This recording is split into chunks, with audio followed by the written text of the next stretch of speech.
can just start by a presentation of who you are, what do you do, how did you start your tech career? Okay, sure. So, I'm Anemari Fiser. I've been in tech for over 10 years now. I had what you would call like a straightforward path into software engineering. I studied informatics in high school, and then I got my degree, my bachelor degree in computer science. I started working as an engineer while I was studying because, as you know, you need more experience to get a job, and you need to get a job in order to get more experience. So it's the will. And I had different roles. I was a software engineer. I became a tech lead. I was a product director. But my main focus for the past 3-4 years now has been helping tech leads and techies in general level up their tech careers. This means I work like with senior developers, tech leads in improving their soft skills and everything that it's related to collaboration and communication, and yeah, being better at their job basically. Fantastic. Thank you so much for coming and doing this, by the way.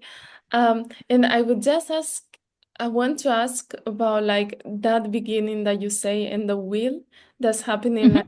Like, you started working in uni and then this will like I need experience to get the job after uni.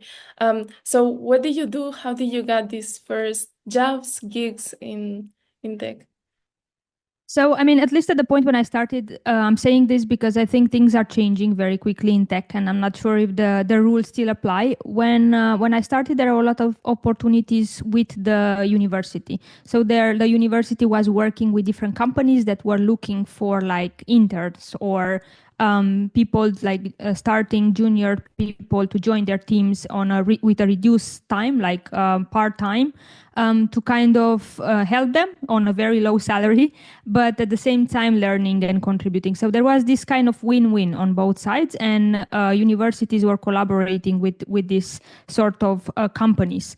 There were usually some sort of like tests for you to get in, like you would go through some sort of process, interviewing on the technical skills, but also a lot on the fit with the company and the match basically. And then you would start working part-time. Usually the engagement would start during the summer. So you would start even with a full-time role, but then you would switch to part-time during studies during university. So yeah, this was how I started basically. But I do know currently like there's a lot of opportunities. Companies are doing these internship positions, like they're opening to everyone. It doesn't have to be like collaboration between different universities, as there are so many ways to get into tech these days, through boot camps, through self-learning, right? So now I think it's way more open to make sure everybody is included. Yes. And I want to touch one question because I also have like friends that are studying computer science, and the question that I often get is how do I get an internship? How do I um, stand out against all the other candidates? Because I see Okay, so, it became a bit more competitive in that sense. Like more yes, I mean, sorry, go. yes, more open and more like competitive, I feel like, in the junior position roles. Yeah, I mean, I think these days there is more competition everywhere at all the levels. I think the current tech market it's a little bit different than when I started, a little bit more. And so the reason that I'm saying this, I think there's way more people on the market, right? Like currently the market it's crowded. There's a lot of people applying for the same jobs. There's a lot of craziness. I think AI is making the process even more complex for people, even if though it's supposed to be helping. So yes, I think there are a lot of people on the market, and this makes it harder to, as you said, stand out and navigate kind of the pool of people and actually get to an interview. The strategies that I use with the people that I work with, it's basically we rely a lot on the human connection. and basically focusing a lot on actually getting to an interview through referrals, through connection, through events, to actually meeting someone or knowing someone in the company.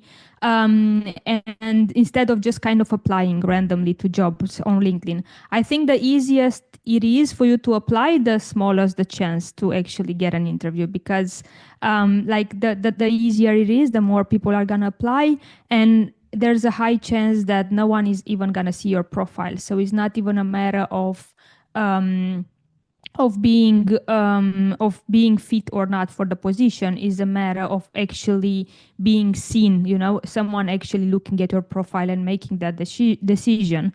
So I think these days it's more about being between the first one that that apply, or getting in. It's a lot about it's also a little bit about being at the right time in the right moment, more than having the best skills, because companies are also overwhelmed.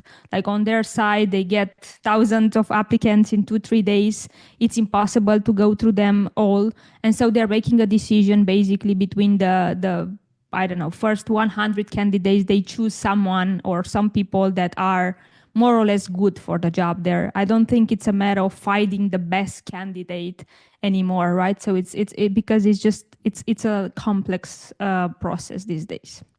And going back a bit on your timeline, like how did you, from a software individual contributor to manager, how did you end up helping techies for the past 3 years? So could you please Um, tell us more a bit about that timeline? how did I do the switch basically Yes. from a full-time like tech leading role to focusing fully on working with people individually, right? Yes, and Is that even maybe we could start from like an individual to team lead and then okay? that one bigger jump. Perfect. Thank you for clarifying. That's why I was checking to make sure I'm answering your question. So the switch from senior engineer to tech lead, to getting into like people management role, for me was a little bit unconventional, let's say. So I knew very early in my career that I wanted to be a tech lead. The reason is because I realized when I was working with my team and the things that I was working on, I was way more curious and interested in how are we doing things? Why are we doing the things that we're doing? How can we do it better? I was very involved in the process of how we're delivering, how we can make it better, more than playing with the latest tech tool or the latest technology. So for me, coding was always a tool, basically part of this ecosystem of delivery and building something. And I was way more interested in this part. And I realized that one way to have impact on this side, on how are we doing things, on actually having an impact at the team level, it's by jumping into a leadership role. And at that point, the one that I was seeing close to me was the tech lead role. So I knew very early I wanted to be in that role, and I basically I went to my manager and I just said, "Look, I want to become a tech lead. I don't know when it's gonna happen or how." But I do want to become a tech lead. So at that point, actually, he said, well, let's talk in about 10 years, basically. I was young and then restless, but I didn't like that answer. I was very pissed by it, actually. So I started looking for opportunities outside of my environment, outside of my country. I'm originally from Romania. I was living there at the time. And so I started looking for international companies that are more like they have a path for growth into a leader, or they are more open to grow based on opportunities and investment more than like years of experience. And so I found ThoughtWorks, which is an international consultancy company that were opening an office in Spain, in Barcelona here, where I am currently. And I applied. I did all the interviews online, and 2 weeks later, I was here. They offered me not just like the position, but also a growth plan. Like I was very clear from the beginning that I'm interested, that I want to grow towards this direction, and I would love to get the opportunity to do that. And so they created a long-term plan for me, and gave me a lot of opportunities to develop my leadership skills and to get my more ownership and grow in that direction. And so 2 years later, I was there. And in terms of technical, how did you had to switch something? What did you focused on? What were you focused on, front end, back end? How was that for you? So, like I said, for me, coding was always a tool, and I was adapting to the tool that the teams were using. When I started out as an engineer. I mean, in university, I did everything from assembly to Lisp to Java to like different programming languages. I started actually my first jobs. I think it was in PHP. There was a like the culture was basically you learn if you know the principles, you can learn any programming language. So I was working with PHP, JavaScript. So I was doing a little bit of back end and front end, more focused at front end at that point. But as I developed in my career and I switched jobs, like I started exploring different opportunities. I continue working with Java, with Scala. I expanded and in TOTORS, for example, I was part of a full autonomous team, which meant we had to take care of all the levels of our product, which means infrastructure, which means front end, which means back end, basically everything. And so, yeah, I adapted. That's I think that's the answer. And I work with a lot of different technologies, a lot of different programming languages in my career because I was never keen on something. For me, it was like, okay, what is the problem we're trying to solve, and how can we use the tools that we have to do that, and adapting to that. So yeah. And for learning on these environments or switching so much between technologies, what were you thinking in terms of frameworks and this kind of like mental blocks to just go and learn this new technology that maybe you have didn't even touch I think sorry. beforehand? Like, I think actually I didn't think it too much. I don't remember a point now that you're asking me where I was like, okay, how I'm gonna do this switch. It was more of, yeah, I would like to work on this product or with this company, and they're working with this programming language. I'm gonna start to learn it. I'm gonna go through the interview and just kind of go with it. I don't think I ever was like, okay, how can I do the switch? Even in teams where we had to switch in the team, like we were working with Scala and all of a sudden we were getting a project in C# or something. I kind of just roll with it. Like I never asked myself the question of, okay, can I learn this, or what am I gonna do? I do have to say I was lucky to be part of teams and cultures that were putting a lot of effort into supporting people in their growth. So you had time to onboard, you had people around that had more knowledge on the technologies, on the new technologies, right? So people to learn from, and there's a lot of like knowledge sharing opportunities to grow. And so I never felt thrown into something and here, take it and learn it. Of course I had my moments of struggle, but I always felt like I have people around me that I can rely on if I don't figure it out. So that was a key point for my growth. and like being in so many environments, have you ever experienced imposter syndrome in your career? I think every single day. Yes, I do. I was not I expecting that answer from.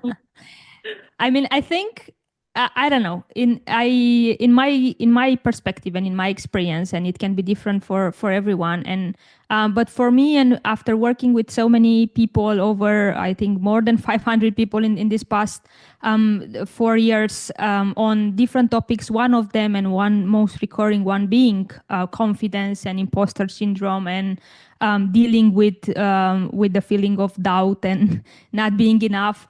I think one thing that I notice is everyone goes through it at some point. It's just that some people are more vocal about it, some deal with it better or worse.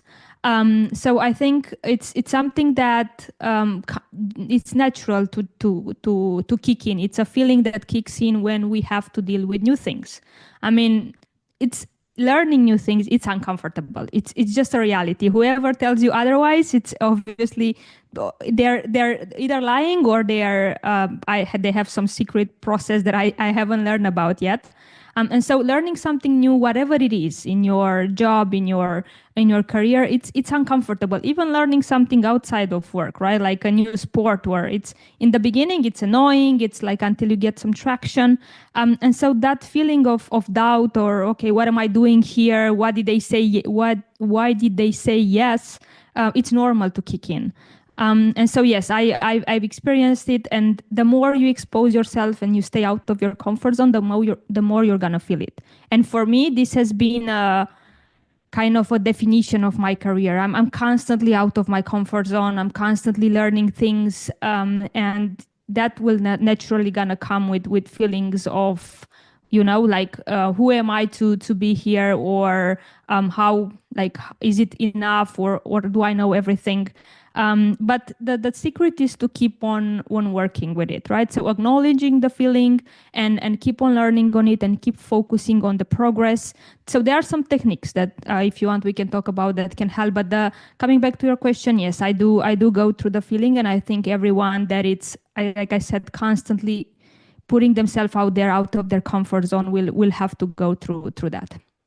So yeah, I would love to have like, if you don't mind, some techniques on like how can you deal with imposter syndrome so it doesn't stop you or block you.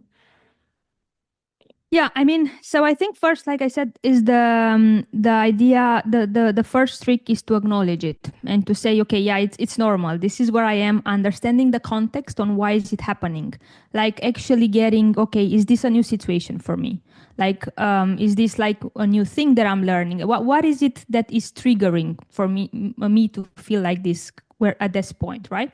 Because very often I see people experiencing this when they're changing careers, right? Like people jumping into tech after they've been in a different industry, or then, like you said, when they have to change like the programming languages they've been working with, or whatever it is new that they're exposed to. And so first is acknowledging the feeling, because you cannot address something that you don't admit you have, right? Second, there are some techniques that I've seen work with people, but it's a continuous process. So I have to emphasize on the fact that there is no, or I haven't found any like technique that will solve it, right? Like you will just use this and you will be good to go forever. One of them is tracking your progress. So this is key. Because we as people, and mostly people that are constantly out of their comfort zone, the desire there is for continuous growth. And so when you're constantly focusing on growing, you will always find or be focused on things that you need to improve. So it's very easy to forget the progress or the things that you've been advancing on already. And so tracking progress is key for helping with that confidence levels. And that means tracking milestones, tracking whatever accomplishment, whatever things that you've learned that you're proud of, whatever step, it's key. I mean, we use the same principles in teams to keep motivation, to keep engagement, and the same applies on the individual level. And it sounds like such a simple thing, but so few people do it, right? Like every year I stay with people. Even now there was the performance review period, so I had a lot of people in coaching that we were working on their accomplishments, and I realized like yeah, people just don't do this, right? Like if they don't have to think about it, they don't do it. I have this trick that people really love. I don't have it here now, but I use a jar, like an empty jar, for like that you put it on your desk, and colored post-its. And you just, when something happens that you're proud of, something small, you just write it on a piece of paper and you throw it in there. And there is something visual, something that you can see feeling it in. It's colorful. People really like it. So I've done this with a lot of my clients, and I really saw them. They were like really proud and showing me the jar of post-its. So what I'm trying to say, I think the secret to make this work is to make it as easy as possible for you. You're only going to stick to something that it's easy. So if you have a, I don't know, very fancy way of tool of tracking that you have to log in, the more steps you have to take, the smaller is the probability that you're actually going to do it. And so make it easy for you. Write it down on paper, put it on post-its, whatever, write my accomplishment list somewhere in your notes where you can just drop things. So whatever way you have to track your progress, it's gonna have a huge impact on confidence, not just on the daily basis, but also when you're gonna feel down, you can go back to this artifact and you can see how much you've actually grown. And the second thing, and I'm gonna finish here, is you have to combine this with goals or with clear expectations. So one big problem that makes people feel always behind or like not doing enough, it's because it's not clear for them what enough means or where exactly do I want to go. They are trapped in doing, right? So you can always do more things, but they don't have a way of knowing, okay, when do I stop?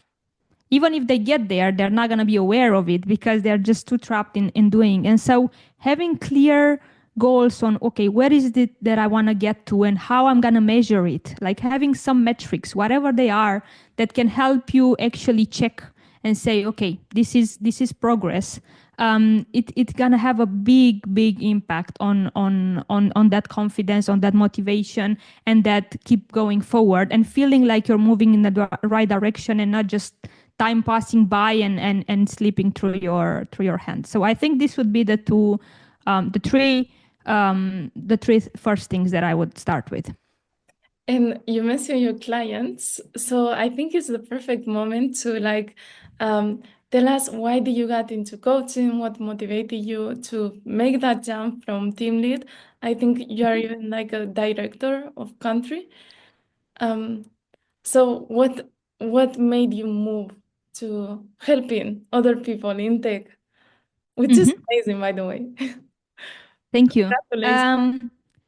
Well, actually, again, it wasn't something very planned in my career, I have to say. What happened is that I was in my tech lead in ThoughtWorks, in my tech lead role, and it was something that I really loved. I loved so much that I put so much into it that I basically burned out in the process.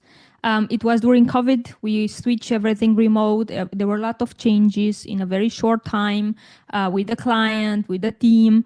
And so I was just wrapping up this big project, and I was feeling like at the end of my power, of my energy. I needed a break. I took a break. So I quit my job at that time because I didn't know how much time I'm gonna need or what is it that I'm gonna do, but I just knew I needed to take some time off.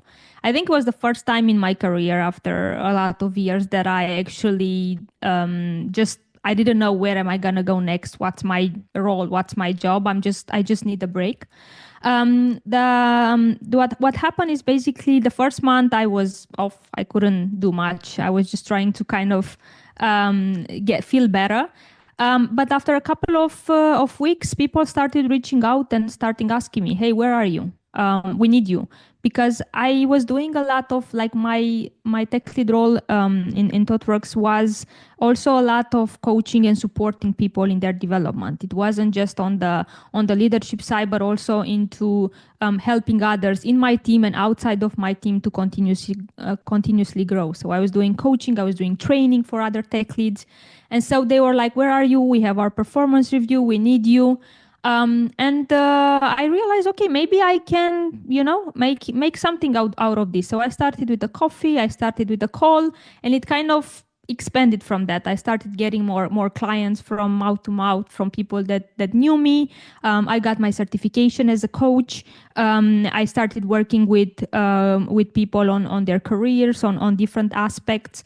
It kind of evolved from there. I discovered more and more ways that I can contribute to the tech industry that doesn't have to be necessarily necessarily in a job.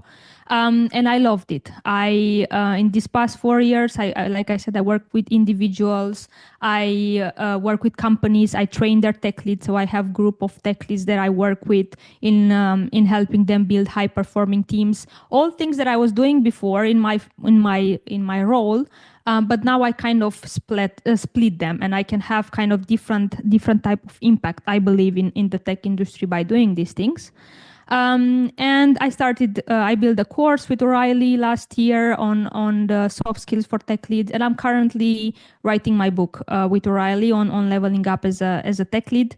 Yeah, I basically discovered a new trajectory of career that brings me keeps me engaged for sure, and definitely keeps me constantly out of my comfort zone, because I'm constantly looking for ways to grow and develop as a human, as a technologist. And so this way, yeah, I have the opportunity to basically explore all of the different ways. I have more flexibility in my schedule, and I really feel like I'm making an impact on each individual that I work with. So yeah, that's how I got here. And I'm sure you are making an impact, not only in individually, but I've been also following you on LinkedIn, and you give so much visibility also, and to women especially as well, like tech leaders. And it's really nice seeing you grow and growing your business. And one last question to kind of wrap up. Mhm. What advice would you give to your younger self? My younger self. Yeah. Let me think. Yeah, I have one. It came when I was thinking about it. I think one advice that I would have is to take things slower. In my career, I was always very rushed, very eager, very pushing through, trying to do things faster. And I think there is time for everything. Looking back now, and I think there is a way to do things with more patience and to take the time to enjoy the accomplishments you're making along the way. And looking back, I think I'm also realizing that there were a lot of moments where I would have liked to take it easy. Also from in regards to my health, in regards to my engagement with other things outside of work. So I one advice that I would give my younger self is to take things easier and to have more patience, and to just understand there is time to do everything, and just because they are not happening in 2 weeks, it's not the end of the world. So yeah. Wow, that's a nice advice. And I think it also applies to this generation that I'm in, that we expect things to move so quickly. So, thank you so I much. hope it helps. Yes, yes, for sure. Thank you so much.